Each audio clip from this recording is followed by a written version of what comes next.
Assalamualaikum warahmatullahi wabarakatuh. Perkenalkan, saya Miristika Imanita, SPD MPD, dosen Prodi Pendidikan Sejarah, Fakultas Keguruan dan Ilmu Pendidikan Universitas Lampung. Sebagai dosen, saya telah melaksanakan Tridharma Perguruan Tinggi. Salah satu Tridharma Perguruan Tinggi adalah pengajaran. Salah satu mata kuliah yang saya ampu adalah pengantar ilmu sejarah dengan kode 201001 dengan bobot 2 SKS. Pada mata kuliah ini akan menyajikan dan mendiskusikan beberapa pokok bahasan. Di antaranya adalah ruang lingkup sejarah, metode penelitian sejarah, sumber-sumber sejarah, ilmu-ilmu bantu sejarah, tugas sejarawan masa kini, dan generalisasi sejarah.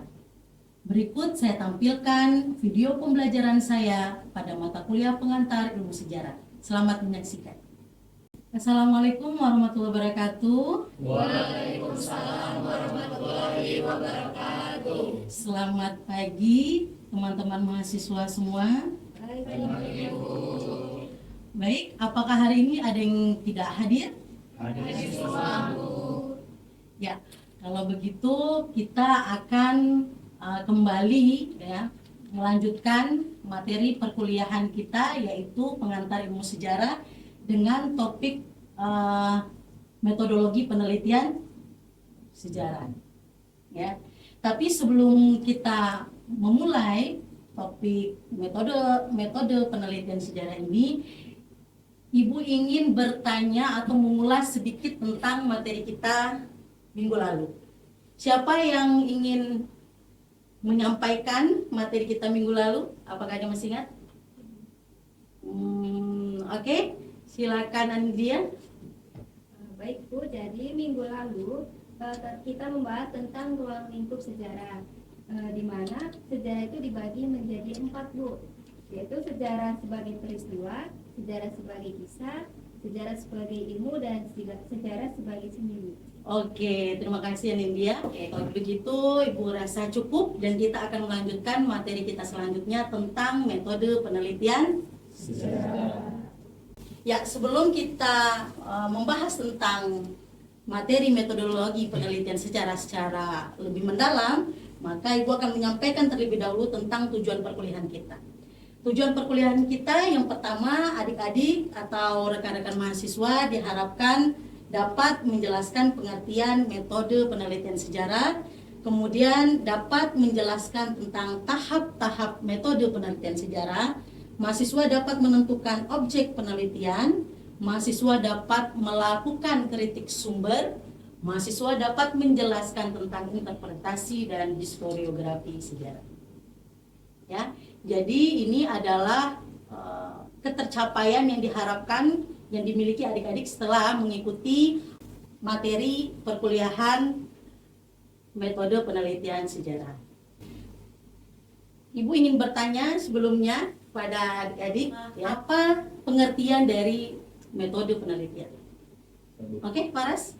Jadi metode penelitian itu adalah suatu cara atau proses ilmu untuk mendapatkan data yang digunakan dalam penelitian atau sebuah riset. Iya, benar sekali, bahwa metode penelitian itu adalah cara ilmiah untuk menemukan atau untuk melakukan riset atau sebuah penelitian. Nah, adik-adik, dalam penelitian itu seperti yang ada di dalam slide, bahwa penelitian itu merupakan kegiatan mengembangkan ilmu pengetahuan dengan menggunakan cara, kaidah, dan ketentuan-ketentuan tertentu yang baku dan terkonvensi untuk menghasilkan ilmu pengetahuan. Dan cara mengembangkan ilmu pengetahuan itu, setiap ilmu itu berbeda-beda. Ya, selain disebabkan oleh pandangan epistemologi yang spesifik, juga ya, disebabkan oleh subjek material yang berbeda-beda setiap ilmu atau cabang ilmu. Nah, untuk metodologi sejarah atau untuk ilmu sejarah ini, ya, kita memiliki formula khusus, adik-adik. Kenapa kita memiliki formula khusus? Seperti kita ketahui bahwa sejarah itu kita membahas masa lalu, ya mungkin saja jejak-jejaknya itu sangat jauh dengan kehidupan kita yang sekarang. Ya, kita tidak mengalami pada masa itu dan lain sebagainya. Maka sejarah ini memiliki cara unik, ya, untuk melakukan rekonstruksi atau untuk melakukan penelitian, untuk menulis sejarah kembali, ya, yang disebut dengan metode penelitian sejarah. Apa sebenarnya tujuan dari metode penelitian sejarah?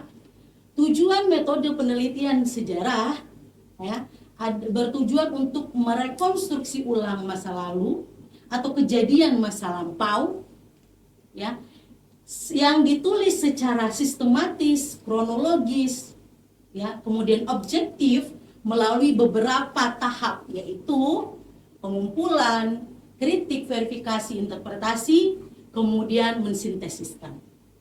Yang pada akhirnya untuk mendapatkan sebuah fakta dan juga untuk mendapatkan konklusi yang dapat dipertanggungjawabkan atau dipertahankan.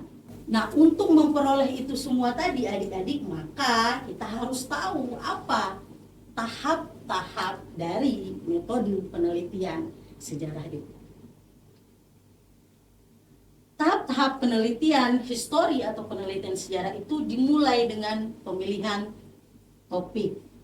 Kemudian kita beranjak pada heuristik. Kemudian ada kritik, ada interpretasi, dan terakhir historiografi. Jadi seorang sejarawan atau seorang peneliti, seorang penulis itu dalam proses menulis atau meneliti sebuah peristiwa sejarah, dia harus melalui tahap ini. Jika tidak melalui tahap ini, maka kredibilitas atau kepercayaan, ya, tingkat kevalitan yang dia tulis itu dipertanyakan. Karena dia tidak mengikuti tata cara penelitian sejarah. Nah, yang pertama adalah pemilihan topik. Bagaimana cara kita melakukan pemilihan topik? Nah, adik-adik, dalam memilih topik sebaiknya, ya, kita memiliki kedekatan emosional dengan apa yang ingin kita teliti. Kalau kita tidak memiliki kedekatan emosional dalam arti tidak memiliki ketertarikan, ya, tidak memiliki kedekatan dengan apa topik atau objek yang ingin kita teliti, maka kita akan mengalami kesulitan di situ. Kemudian sebaiknya itu disesuaikan dengan tujuan praktis kita, ya adik-adik. Dan yang paling penting adalah kita memastikan bahwa sumber-sumber atau jejak-jejak, ya, yang topik yang kita pilih itu kita dapat menjangkaunya. Jadi adik-adik harus memastikan bahwa topik yang adik pilih itu ketersediaan sumbernya itu pertama banyak, kemudian dapat terjangkau. Karena apabila sumber itu kurang atau sedikit, maka adik-adik akan mengalami atau teman-teman mahasiswa akan mengalami kesulitan dalam proses selanjutnya. Nah, setelah adik-adik itu memilih topik, ya, dengan beberapa tadi tips atau kriteria yang Ibu sampaikan tadi, maka adik-adik masuk ke heuristik. Apa itu heuristik? Nah, heuristik adalah proses mencari sumber. Good. Ya, heuristik adalah proses atau kegiatan mencari sumber. Jadi adik-adik kumpulkan atau cari sumber sebanyak-banyaknya. Semakin banyak sumber, ya, atau semakin banyak data yang kita peroleh itu semakin bagus. Semakin mempermudah kita dalam proses selanjutnya. Kalau kita punya bahan banyak, tentu kita akan lebih mudah, kan? Daripada kita memiliki bahan yang terbatas. Nah, kemudian ketika adik-adik melalui proses heuristik ini adalah proses yang paling banyak menguras tenaga, pikiran, dan juga biaya. Kenapa? Karena adik-adik harus mencari, mungkin ya sumber adik-adik tidak hanya berada dalam satu lokal. Ya, mungkin ada di daerah lain yang harus adik-adik jangkau. Atau adik-adik harus membeli literatur. ya, atau adik-adik harus mencari sumber lisan misalnya jika memungkinkan. Ya. Maka proses heuristik ini proses yang cukup panjang dalam tahap metode penelitian sejarah. Nah, kemudian kita beranjak pada proses kritik, yaitu kegiatan menguji secara kritis terhadap sumber-sumber sejarah untuk memperoleh otentitas dan kredibilitas. Nah, adik-adik, sumber-sumber itu kita harus yakini bahwa dia otentik, punya otentitas, dan kredibel, dapat dipercaya. Kenapa kita harus memastikan itu ada pada sumber-sumber kita? Karena kita membahas masa lampau yang orang juga tidak tahu secara persis kejadian itu, ya teman-teman mahasiswa.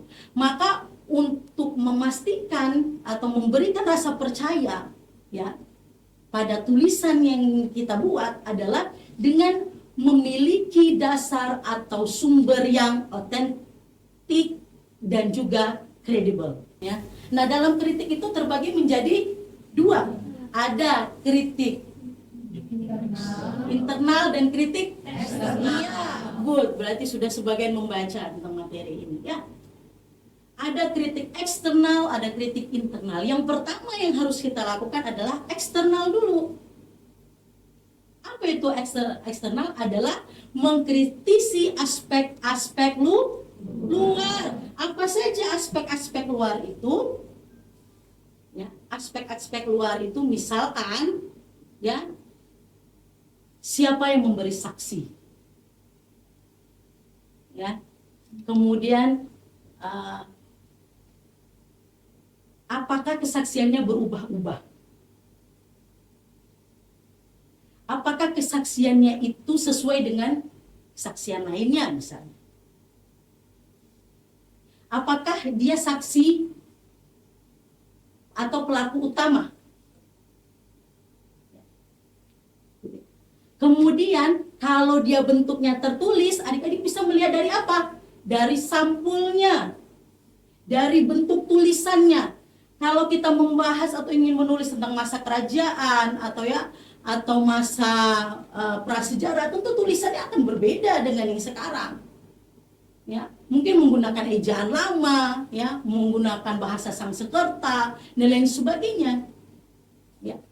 Kemudian bentuk kertas itu bisa menjadi salah satu kritik eksternal. Kertas tempo dulu dengan tempo sekarang itu berbeda. Ya. Kita lihat sampulnya, kita lihat tuh bentuk tulisannya, tintanya, catnya, ya. Pokoknya aspek-aspek luar itu adik-adik kita yakini bahwa sumber ini benar, sumber ini orisinil misalnya. Ya. Kemudian baru kita meranjak kepada kritik internal, mengkritisi aspek dalam apa itu isinya.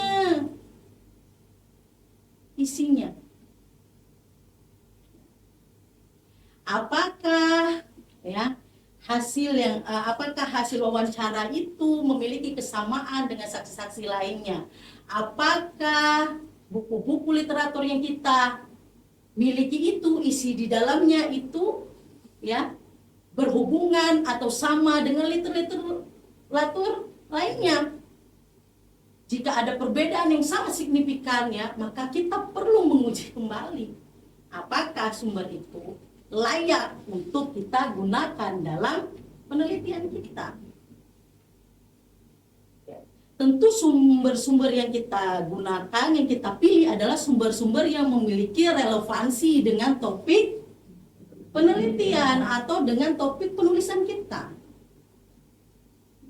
Di dalam proses kritik ini juga adik-adik itu mulailah terpilah antara sumber primer dan juga sumber sekunder, atau sumber utama dan sumber pendukung.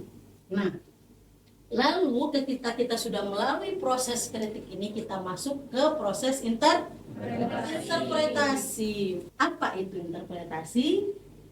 menetapkan makna dan dari fakta. Iya. Jadi sumber-sumber yang sudah kita pilah itu tadi ya sudah melalui proses kritik internal dan eksternal itu, kemudian kita maknai sumber itu. Kita maknai. Kita berikan arti. Ya. Kalau misalkan sumbernya benda mati harus kita bunyikan itu.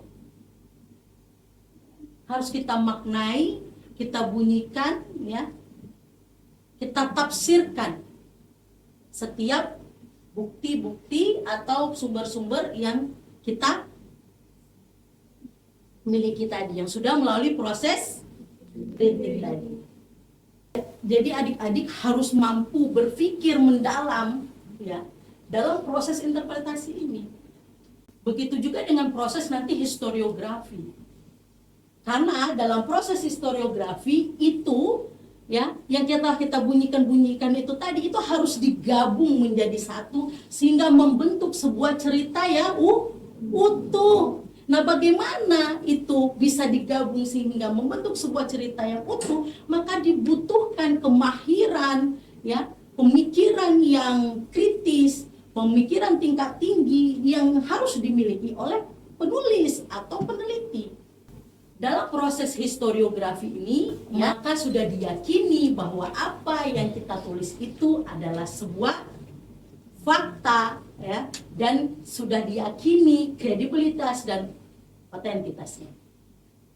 Nah, selanjutnya kita akan mencoba untuk membahas case method ya. Jadi Ibu telah menyiapkan beberapa pertanyaan atau masalah yang nanti harus rekan-rekan mahasiswa, teman-teman mahasiswa pecahkan atau mencari jawabannya. Untuk itu Ibu ingin teman-teman mahasiswa membentuk kelompok menjadi 3 kelompok ya. Dimulai dari sekarang. Sudah berada pada kelompoknya masing-masing? Baik, ini Ibu akan membagikan soal ya ataupun masalah yang harus adik-adik atau teman-teman mahasiswa diskusikan jawabannya ya. Itu Ibu bagikan ya.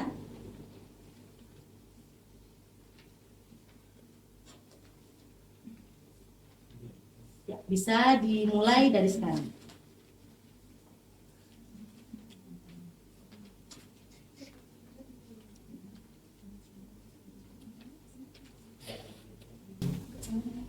Baik, Ibu rasa cukup ya waktu untuk berdiskusi. Kita mulai dari kelompok 1 ya. Silakan kelompok 1 perwakilannya. Di sini kelompok 1 akan menjawab pertanyaan yang pertama, yakni langkah apa yang harus kita lakukan dalam memastikan bahwa sumber kita memiliki kredibilitas. Jadi jawaban kelompok 1 yakni adapun langkah yang dapat kita lakukan untuk memastikan kredibilitas sumber kita ialah kita harus memastikan bahwa sumber yang kita kumpulkan memiliki hubungan dengan penelitian kita atau yang akan kita tulis. Lalu setelah itu kita bandingkan dengan literatur atau sumber-sumber relevan lainnya. Sekian. Oke, apakah ada kelompok lain yang ingin menambahkan? Ya, silakan. Izin menambahkan Bu. Jadi sejarawan atau peneliti harus cermat dalam melakukan kritik sumber, baik kritik eksternal ataupun kritik internal. Seperti yang telah dijelaskan oleh Ibu Tika sebelumnya, kita harus memastikan kebenaran identitas sumber seperti asal-usul sumber. Terima kasih. Oke, jawaban yang sangat baik ya. Kita lanjut pada pertanyaan yang ketiga. Baik, pertanyaan yang ketiga adalah apakah seorang peneliti atau sejarawan boleh melakukan subjektivitas dalam proses menulis sejarah? Menurut kelompok 3, subjektivitas oleh seorang peneliti atau sejarawan itu harus dihindari.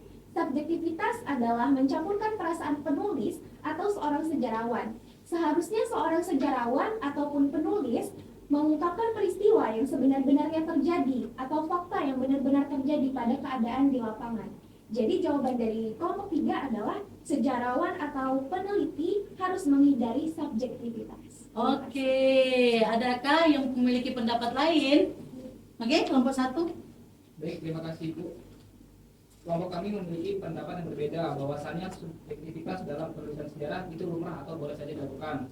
Hal itu dikarenakan yang ditulis adalah peristiwa masa lampau yang mungkin saja jejaknya tidak lengkap, maka seorang sejarawan atau peneliti boleh saja melakukan subjektivitas dalam penulisan. Oke.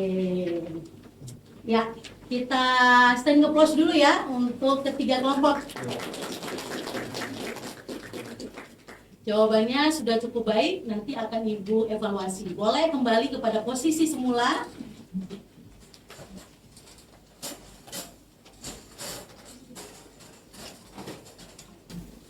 Ya, tadi ada dalam diskusi tadi kelompok ya, ada 2 perbedaan ya, gitu ya, antara kelompok 1 dengan kelompok 3 tentang subjektivitas dalam penulisan sejarah. Apakah boleh ya, apakah tidak? Ya, ada 2 pendapat good ya, berarti ada 2 pandangan yang berbeda. Nah, adik-adik atau teman-teman mahasiswa memang ya dalam proses penulisan sejarah ya atau historiografi, subjektivitas itu tidak bisa dihindari. Seorang sejarawan atau peneliti itu memang ya biasanya itu ada subjektivitas dalam proses dia merekonstruksi. Namun subjektivitas itu harus diminimalisir. Ya, tidak boleh seorang peneliti atau sejarawan itu banyak ya melakukan subjektivitas atau subjektivitas pada tulisannya.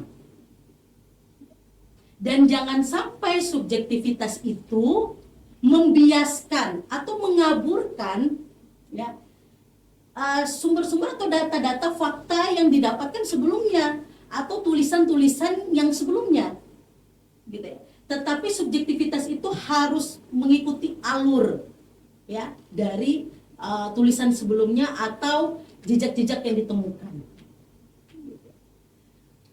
Karena adik-adik bisa saja memang sumber itu dia mengalami gap atau ada kekosongan, tidak utuh gitu, sehingga butuh sesuatu untuk menggabungkan itu. Nah, seorang peneliti atau sejarawan itu biasanya melakukan subjektivitas. Karena dalam menyatukan sebuah sumber, dalam menginterpretasikan ya data atau sumber masa lampau, bagaimana antara sumber ini dengan sumber satu dengan sumber lainnya itu memiliki hubungan, maka memang dibutuhkan imajinasi. Tetapi tidak boleh mengesampingkan data atau sumber. Ya, jadi jawabannya adalah boleh dilakukan, tetapi diupayakan seminimal sedikit mungkin, gitu ya. Nah, maka sebenarnya untuk menghindari itu adik-adik, maka tipsnya itu tadi apa? Mencari sebanyak-banyaknya sumber. Mencari sebanyak-banyaknya sumber. Supaya ketika kita melakukan interpretasi dan historiografi, itu kita tidak mengalami kesulitan yang begitu banyak. Baik, apakah ada yang masih ingin ditanyakan pada materi kita pada hari ini? Oke, Arjuna. Baik, terima kasih. Tadi kan sudah dijelaskan mengenai kritik sumber. Ingin tanya bagaimana jika seorang sejarawan atau peneliti itu melakukan kritik sumber lisan atau sumber dari hasil wawancara? Oke. Sebenarnya tadi sudah sempat ya Ibu sampaikan bagaimana caranya kita menggunakan sumber lisan. Boleh tidak untuk sumber lisan? Boleh. Kalau kita hasil wawancara, boleh. Tapi bagaimana kita memastikan bahwa hasil wawancara atau sumber lisan itu benar? Maka kita harus membandingkan dengan saksi-saksi atau sumber lisan lainnya. Misalkan seandainya hanya ada satu saksi misalnya yang kita temukan, ya, Itu bagaimana caranya supaya kita bisa memastikan bahwa kesaksiannya itu, karena kita tidak punya pembanding kesaksian yang lain, ya, tapi kita mau menggunakan kesaksian itu. Bagaimana caranya, Bu? Caranya adalah membandingkan dengan literatur atau dokumen atau sumber yang lainnya. Jika memang hanya ada satu, ya, sumber saksi, ya, sumber lisan kita, maka kita boleh membandingkan dengan data dokumen lain. Seharusnya dia tidak begitu jauh, ya, atau bahkan memiliki kemiripan, ya, dengan literatur lainnya atau sumber yang lainnya. Tapi jika kita menemukan sumber yang sangat bertolak belakang, ya, maka kita harus singkirkan sumber itu. Jadi kita harus mencari sumber-sumber yang saling mendukung.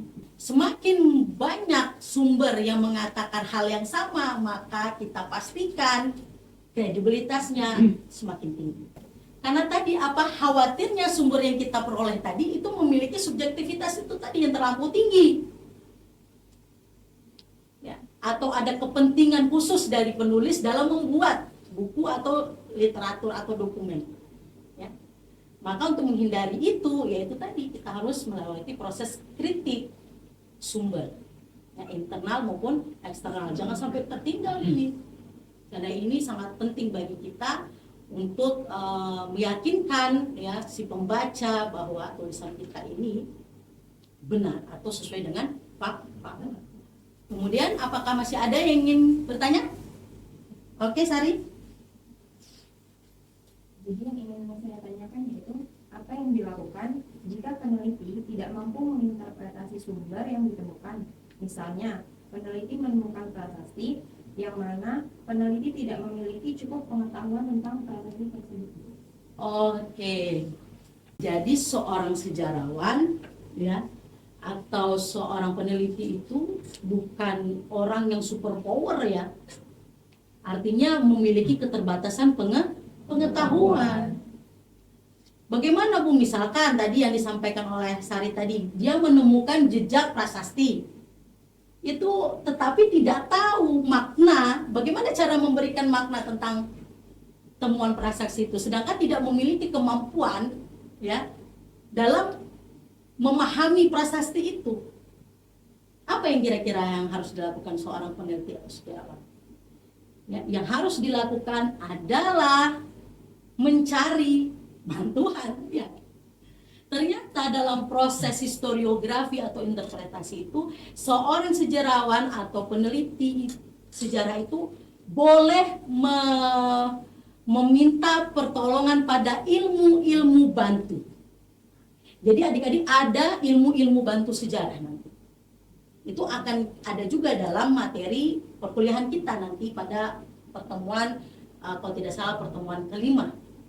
Ya, nanti di situ teman-teman mahasiswa akan melihat ilmu bantu apa saja, ya, yang biasa digunakan oleh sejarawan atau peneliti sejarah.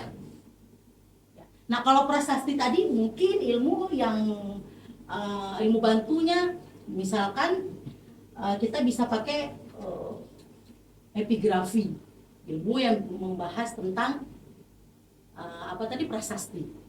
Atau paleantropologi, misalkan kita menemukan purbakala. Nah, tapi kita tidak memiliki kemampuan untuk melihat ini kira-kira jenis purba apa, ya, dalam tahun berapa. Nah, kita membutuhkan ilmu bantu. Jadi ilmu bantu sejarah itu sangat banyak, ya, yang bisa mempermudah kita untuk proses interpretasi dan historiografi. Oke, apakah masih ada yang ingin ditanyakan? Cukup? Oke, sebelum Ibu akhiri pertemuan kita pada hari ini, silakan nanti adik-adik membuka virtual kelasnya, ya. Silakan membuka virtual kelas masing-masing. Di sana Ibu telah sematkan tugas, ya, dan silakan adik-adik baca aturan atau tuntunan dalam mengerjakan tugas, ya. Apakah sudah cukup jelas? Baik, Ibu akhiri pertemuan kita pada hari ini. Assalamualaikum warahmatullahi wabarakatuh. Selamat siang. Waalaikumsalam warahmatullahi wabarakatuh.